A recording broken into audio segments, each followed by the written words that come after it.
Napa-expelin in town ako dito, wala sa oras mga doy, kasi nag-request sa akin yung Lancelot na siya daw mag-core. Kasi nagpapa-MMR daw siya, may lahi akong mabait, kaya pinagbigyan ko na siya sa kahilingan niya. Saluduhan kita. Hey! Kilala kong kaliskis mo, oy. Pero gusto ko lang sabihin sa inyo at gusto kong iparating sa inyo mga doy, hindi talaga ako sanay mag-expelin bilang isang pakito. Kilala nyo naman ako siguro, di ba? Wala kaming pakialam! Bakit ba?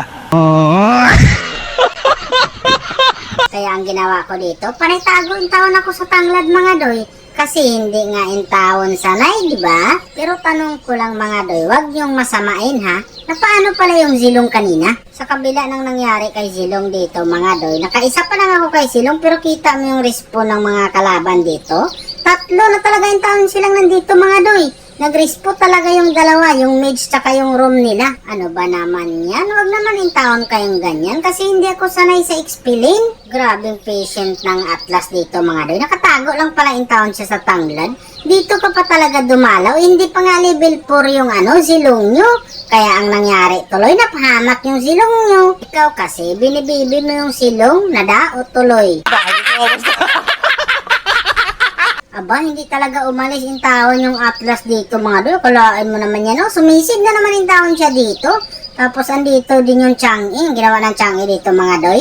Nagtapon lang in taon siya ng magic sarap. Sayang naman in taon. Bakit naman kasi kayo nandito? Wala kayong mapapala sa akin. Kaya dito, basagin ko na lang yung unang tore dito mga doy. Kasi nabuboring na ako dito sa expelling. Kasi hindi talaga ako sanay. Nasanay talaga kasi akong pakito core na panay ikot in taon sa mapa mga doy. Baka pag mag-step ako doon sa expelling mga doy, pakiramdam ko baka may stroke ako.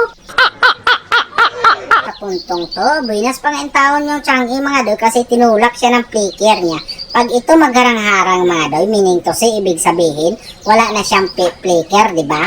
Ako na naman yung gagamit ng flicker mga doy. Ganito lang yung pagtamang paggamit ng flicker mga doy ha. Parang wala lang akong ginawa doon. Pero bakit ganun? Nasakpan ko pa rin siya. Mahina pala yung kalihukan niya. Sa puntong to, pinipintahan ko talaga yung Layla de Lima kasi nandyan sa likod mga doy, nagpiprihit-prihit lang talaga siya. At dahil nakita ko yung Layla de Lima mga doy, pinasok ko na siya. Kaya ang nangyari, nakabay one get one in taon tuloy ako mga doy. At dahil hinabol nila si Chang'e dito, hinabol ko na rin talaga. Pinasok ko na rin kahit yung piso niya, kawawa man mga doy. Pero kinuha ko pa rin talaga. Sus Mariusip, minyak man sana talaga to kung yung longlong hindi lang nandun sa baba mga doy. Ano ba naman yan longlong? Para ka namang others. May sarili ka talagang mundo.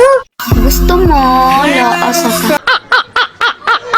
Dito, tamang tago na lang muna talaga ako sa tanglad. Kahit nagkagulo na talaga sila dyan, nagtatago pa rin talaga ako sa tanglad. Kasi inaabangan ko talaga yung dito mga doy, si Layla de Lima. Kasi laging pumipista sa likuran. Kaya lang hindi talaga siya nagpakita. Kaya pumasok na rin talaga ako dito. Kung hindi ako pumasok doon mga doy, sigurado hindi ako makadalawa doon. Ingat na ingat kasi in taon yung Layla de Lima. Hadlock din talaga siyang matamaan ng dalawang sunod na street job mga doy. Kaya nag-iingat na rin talaga ako. Uy, halak ka! Ba't ka naman in taon sumunod sa akin? Kita mo, binisik ka lang ni Layla. At dahil may flicker ako dito, kailangan pasukin ko na to si Layla de Lima. Hindi nga talaga yung tanong ko nagkakamali mga doy. Pinangarap ko kasi si Layla sa pagkakataon na yan. Kaya hindi rin talaga ako nagkamali. Kaya dito, narinig ko na naman yung victory!